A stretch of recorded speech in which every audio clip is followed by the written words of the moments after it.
Jangan saling caci, jangan saling maki, jangan saling bunuh, dan jangan saling sakiti. Ketika engkau memang mengatakan kau beriman dan engkau mempunyai Tuhan, dan engkau mempunyai peradaban terhadap zaman.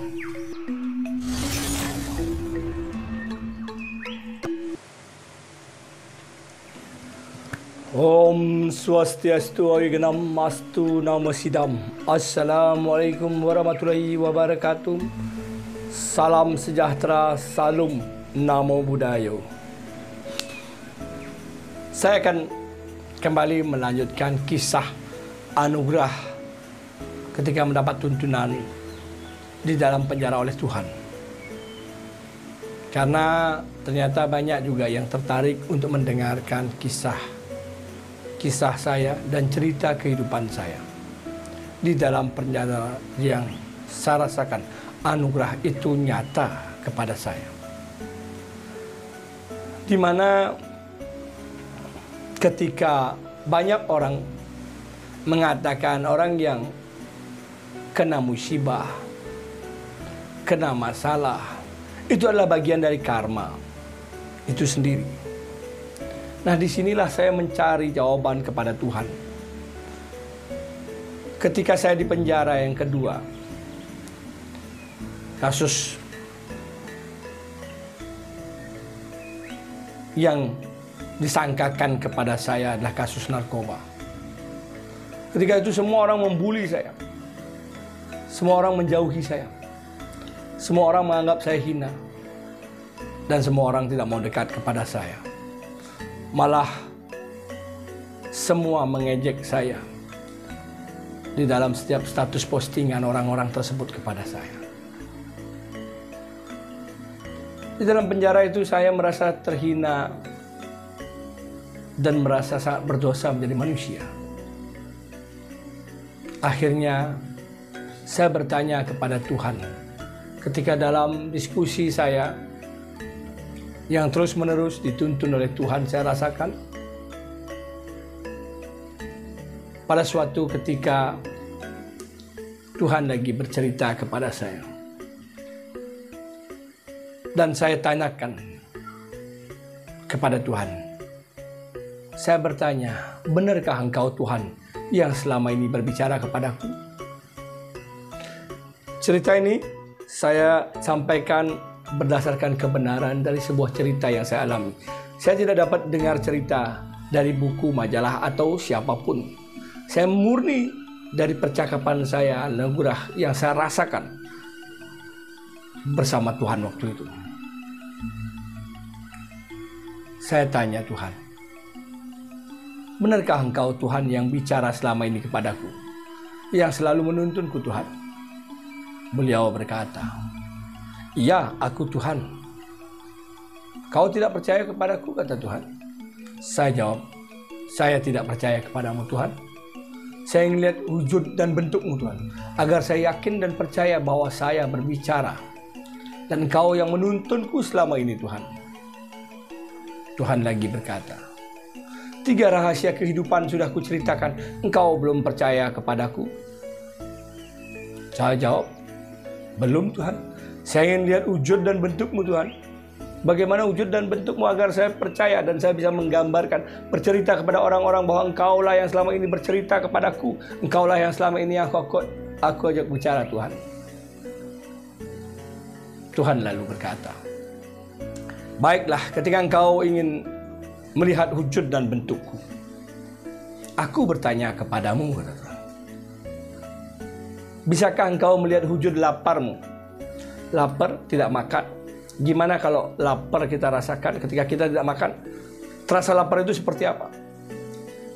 Apakah dia memanjang, memendek bentuk rasa lapar itu? Kau merasakan lapar, kata Tuhan. Iya, saya merasakan. Bisa kau wujudkan? Saya bengong. Tidak Tuhan. Seperti itulah aku, kata Tuhan.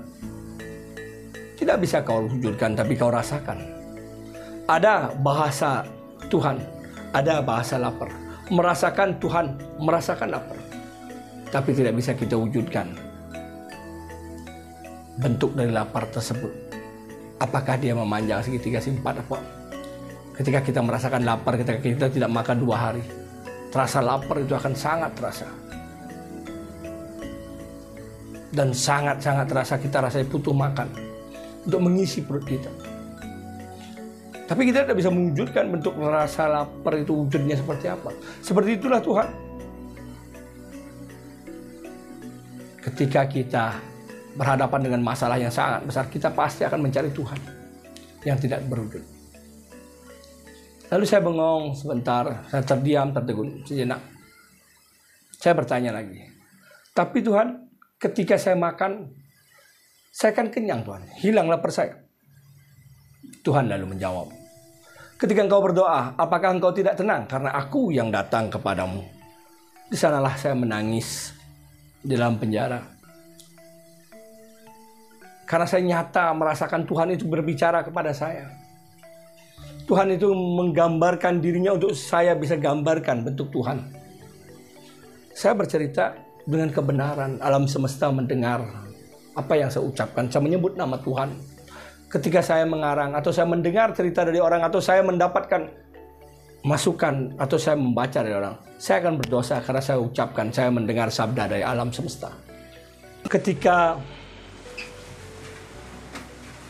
saya meyakinkan diri saya dengan tangisan saya yang begitu terharu, rasa bahagia, rasa senang, karena tidak menyangka Tuhan begitu nyata menuntun saya dan berbicara kepada saya.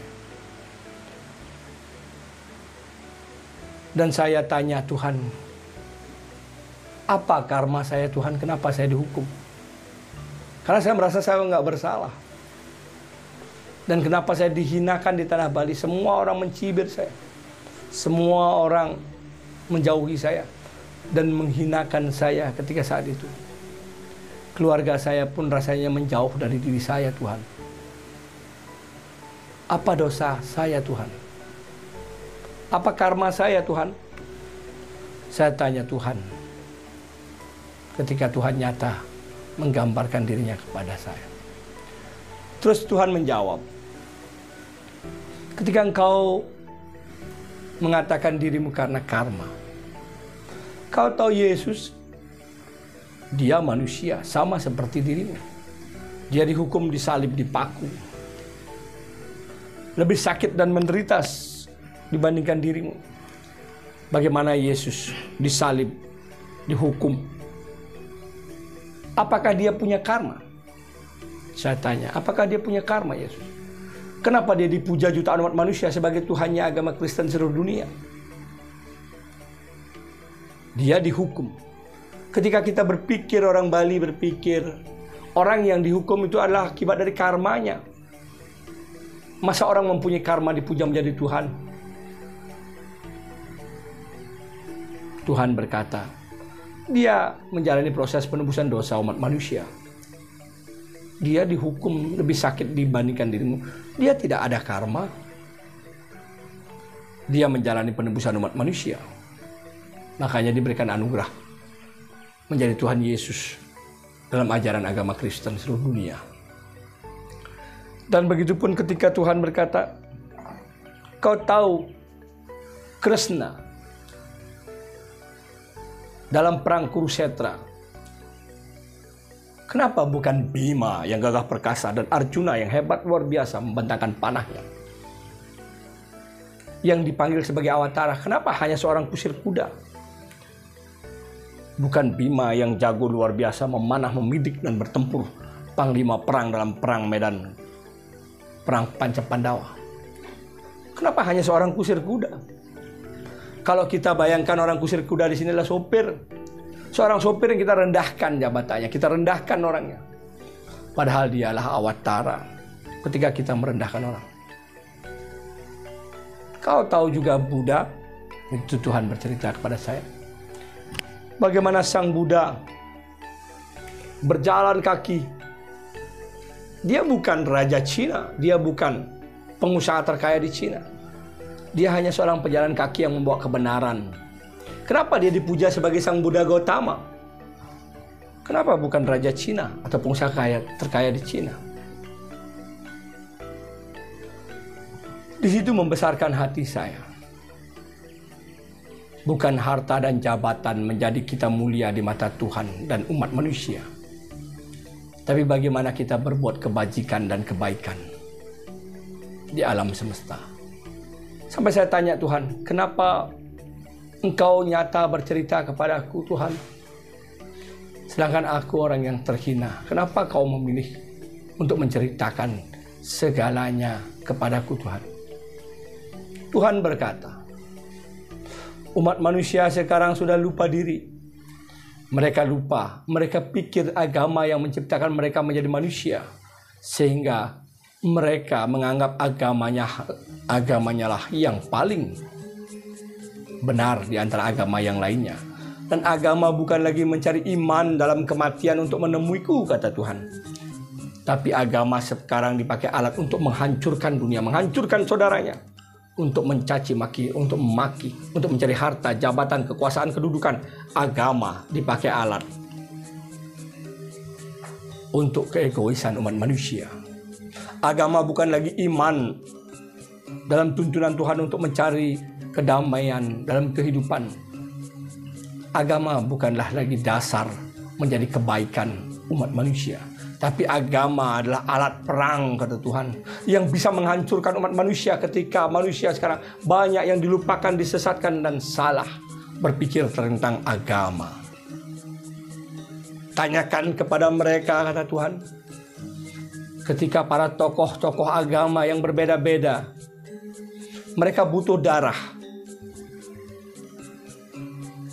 Kenapa darah berbeda agama boleh masuk ke tubuhnya?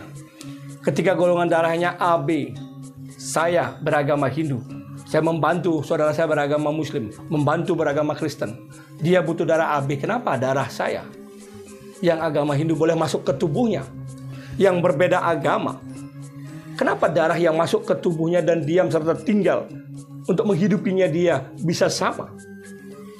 Kenapa kita ketika makanan, ketika hal-hal yang lain dianggap berbeda?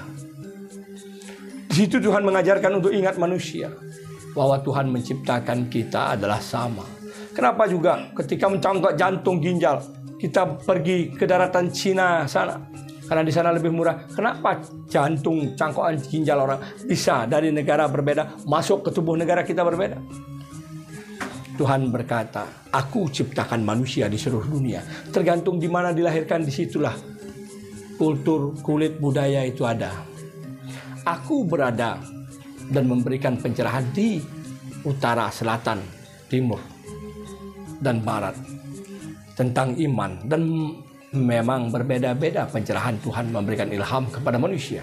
Tapi sekarang kita terlupakan oleh agama yang kadang-kadang akhirnya banyak yang membuat kita tersesat gara-gara agama. Banyak yang membuat kita benci antara saudara gara-gara agama. Banyak yang membuat kita tidak sepaham gara-gara agama. Wahai saudara-saudaraku, agama apapun kau berada, marilah pakai hatimu, pakai ketulusanmu, pakai pikiranmu untuk melihat kita adalah sama ciptaan Tuhan. Mari saling menghargai, jangan saling caci, jangan saling maki, jangan saling bunuh, dan jangan saling sakiti. Ketika engkau memang mengatakan kau beriman dan engkau mempunyai Tuhan, dan engkau mempunyai peradaban terhadap zaman. Itulah kisah saya tentang anugerah Tuhan part kedua yang saya tampilkan. Dan saya akan menunggu, mungkin saya akan tampilkan lagi kisah-kisah yang lain setelah saya tahu bagaimana komentar dari saudara-saudara saya di channel YouTube saya, Ismaya Jaya. Berikanlah masukanmu, berikanlah inputmu. Ketika ini memang cocok dan pantas untuk saya tayangkan lagi, saya akan kupas yang lain tentang hidup kita. Siapa yang mengatur jalan hidup kita dan bagaimana karma itu berproses. Terima kasih, salam rahayu buat kita semua.